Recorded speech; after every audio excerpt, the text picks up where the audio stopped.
So the Sixers dominate the Raptors yet again here in Game 2. They crush them by a final score of 112-97. The Sixers now sit with a comfy 2-0 lead as we head back to Toronto. We will break it all down. Let's go. Perfect, perfect, perfect.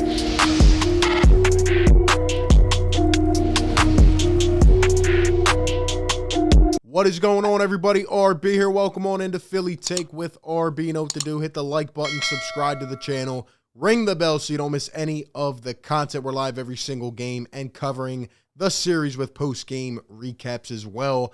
I'm very glad that I waited to do this video. I'm very, very happy. I usually wait a little bit after the game, and I was watching the post-game press conferences, and we all know what happened as Nick Nurse, complained after last game and complained before this game today about the foul calls and about the discrepancy that he believed was, occurring here. And Joel Embiid, we just got to start it off with this. I love it, man. Joel Embiid is just an all-around talent and all-around personality. He is Philadelphia, and I love him so much, man. And look, I have respect for Nick Nurse as well, just like Joel said in his press conference. And I think he's a really good coach. But he puts it this way. Joel Embiid, on what he told Nick Nurse, as there was a little conversation going on there at the end of the game as the clock was winding down, Joel straight up looked at him and said, yo, stop bitching about them foul calls. That's what he said. We're straight up to him. Joel, MVP, baby. I love it, man. Get in his way. They can't stop him. And the fact of the matter is, well, everybody wants to complain about the foul calls. Well, let me tell you this. Number one, you're going out there without a center on the floor, okay? Not even a center in the starting lineup. Number two, you're throwing triple teams at Joel Embiid. So what do you expect when they're all trying to hack for the ball? And number three, Joel is an MVP, or he should be MVP. He's a superstar, okay? He's played like an MVP. He's going to get the calls. It's as simple as that. The old Joel would kind of get flustered by the Raptors' defense, kind of get passive, take himself out of it. This Joel's going to keep attacking.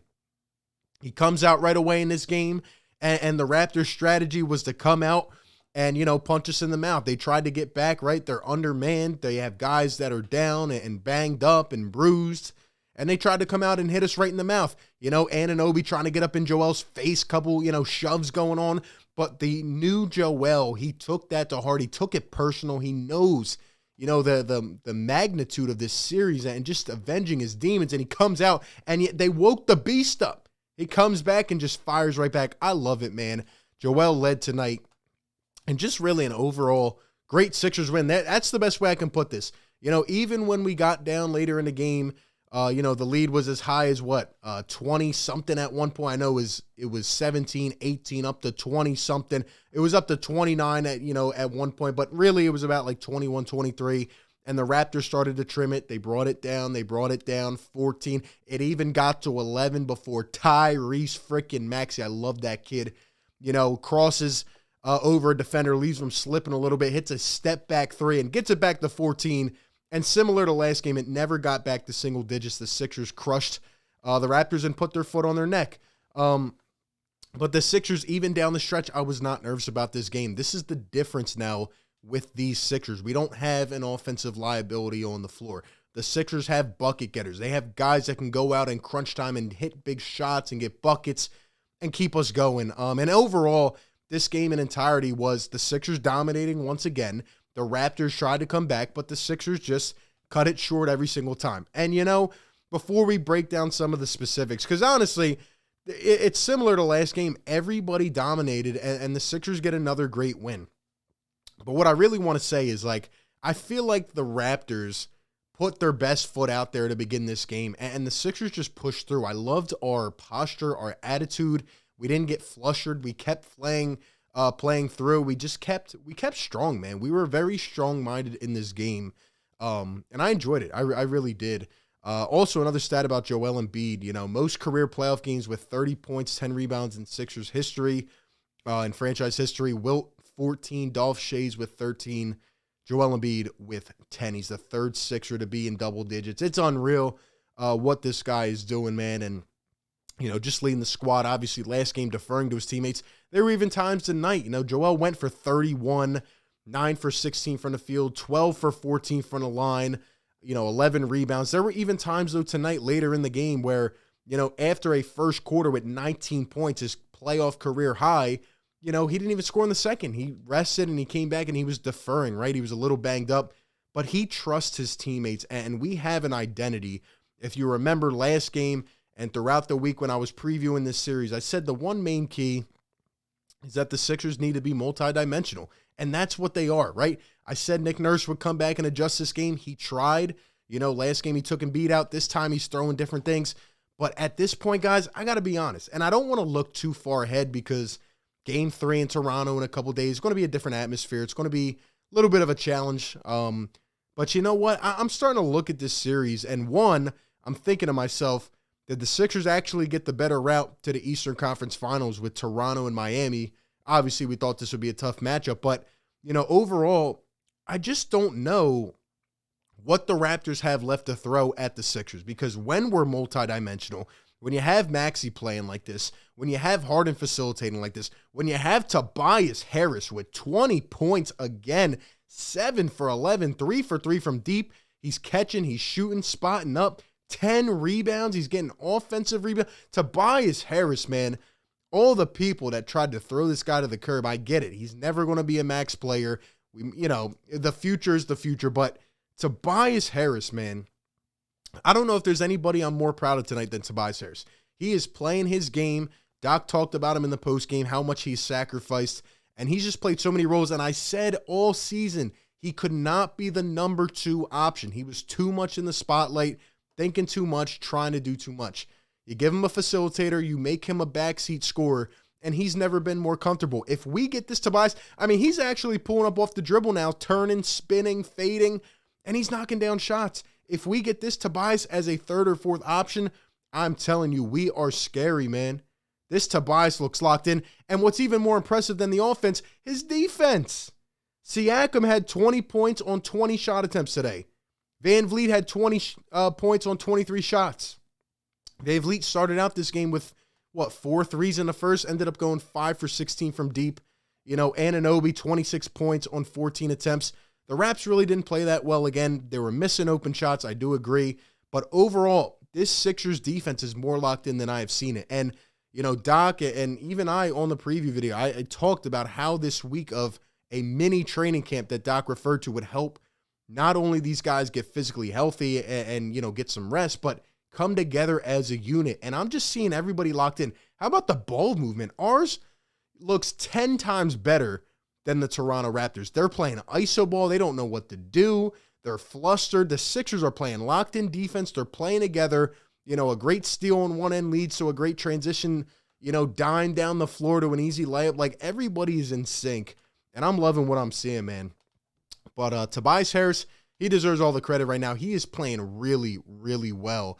And I would be doing a disservice if I didn't discuss Danny Green. There's something about Danny Green. This tweet from earlier sums it up. Follow me on Twitter at RBPhillyTake. These 2 tweets.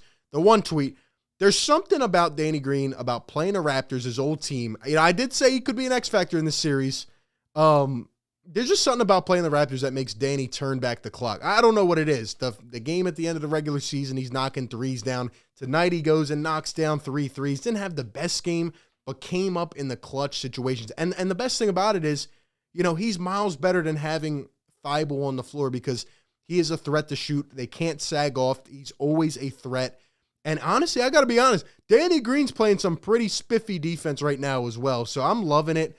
But that dunk, man, in transition, that got us going. Like I said, Maxey killed the momentum because the Raptors seemed like they were, coming back. The Sixers brought their starters in. Raps seemed like they were on a run. But Tyrese Maxey hit that 3. And then Danny Green with the slam, the tomahawk. Are you kidding me? Danny Green doing that? It's only because he's playing the Raptors. Once he got that championship ring, it was over, man. And it was surreal, man. I can't believe he did it. The best part was that they were trying to check his knees after that, and they were going nuts. There's so many plays like that so far in the series. The Sixers just have the swagger, right? They're just getting it done on both ends. Even Joel Embiid, how about that turnaround fadeaway 3 from the corner, 2 inches from stepping out of bounds? As he's falling out, they showed Fred VanVleet's face on the bench. He's like, what the heck is going on? Joel has been sensational, man. And for the people that want to talk about the fouls, man, take them away. Fine. Joel is still dominating your team. You have to bring a triple. And like I said, Nick is trying different things, but he doesn't have enough versatile defenders right now. Scotty Barnes goes down. That's a huge loss. And there's just too many scoring options, too many threats right now. And the ball is moving like crazy for the Sixers. So they're getting it done, man. How about Tyrese Maxey, age 21 or younger? There's only a select list of guys 21 or younger who have had 60-plus points, 10-plus rebounds, and 10-plus assists over a 2-game playoff span. Maxey joining the likes of Luka, LeBron, Tracy McGrady, Magic Johnson. I've seen enough, man. Maxey 23 tonight, 8 for 11 from the field, 3 for 6 from deep, 9 rebounds, 8 assists, 9 rebounds for Maxey. The kid has hustle. He has heart. He does it in every area. Tyrese Maxey's so special. He is just so special, and I've seen enough. If he keeps playing like this and he takes this role upon himself like he has all year, the Sixers are going to be really scary. I'm sorry. And, it's how it is. It's how it is. Sixers dominated every category again. Rebounds, assists. They had, 6 blocks in the first half, finished with 12. The fast break points, everything. The Sixers just have too much, and I just don't see the Raptors right now having an answer. I gave them a lot of credit, and their defense just doesn't look good.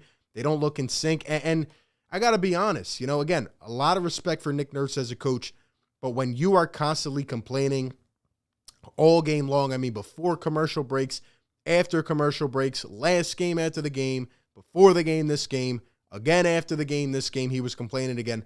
When you're doing that attitude kind of echoes down on your players. And again, I understand it. Like, I would want my coach to do the same thing, but at some point you got to call it a limit, man. Like, it's just showing. Every Raptors guy, throwing their hands up. You got to earn it, man. And the fact of the matter is that the Sixers are playing head above shoulders compared to you. They're just playing miles better right now. And, the Sixers are getting it done. And when you're hitting your shots, right, the Sixers shot 46.7% from deep again today. They shot amazing last game as well. When you're shooting that well, you got to keep up. And the Raptors just can't. They're missing wide open shots. I had some doubts about Siakam being that main guy, right? It's kind of looking right now like, he might not be that guy. Like, that can be a number one option, starting a playoff series. And I got to give credit, finally to Doc Rivers once again. I did last video. I have to do it again. Doc Rivers has been coaching fantastic throughout this series so far. The great rotations. He's not leaving guys in too long. He's staggering. He had one lineup today with Maxey and 4 bench guys. We were up by a lot, but that lineup was playing good as well. And one play sticks out to me again from Doc Rivers. When the Raptors were cutting a lead, I think they had cut it down to 19 from 25. And Doc Rivers, once again, calls a timeout, puts them in their track, and doesn't let the momentum continue. Second game in a row now that he has called a timeout in a situation like that to prevent a potential momentum run. And that's all I've been asking for a while from Sixers coaches. And I think Doc is learning. He's getting better. He put Paul Reed in, who had some action today, right? Niang, Milton off the bench, had a couple points. And yeah, Thibault 3 blocks off the bench. I think Doc is learning, and, he's finally coming to his senses. And I don't want to get ahead of myself, but he's been coaching a really, really good series so far. He even challenged with 3 minutes to go in the game. Since when does Doc Rivers challenge with 3 minutes in the game? He's learning, man. He's learning, and I got to give him credit. Once again, the Sixers come out. They look, utterly prepared. They look just 10 times better than the Raptors. And the star talent is dominating. The talent is dominating over the more, of a foundation depth type of team in the Raptors. And it's going back to Toronto. If the Sixers win Game 3, it is a sweep. You heard it here first. I will change my prediction to a sweep if they win Game 3. We'll see what the Raptors have to answer with, but I'm really, really impressed with what I'm seeing from the Sixers. Hey, let's get it done quickly, man. Let's get it done quickly, get some more rest, and we'll go from there. But those are just my thoughts. I want to hear from you. Let me know down below in the comments section how you feel about this game. What another great statement game and win from your Philadelphia 76ers. That's all I got. Give me all your thoughts. Appreciate you all for tuning in. Like always, be sure to like, comment, and subscribe. Like always, I will catch you on the next one, man. Peace. Perfect.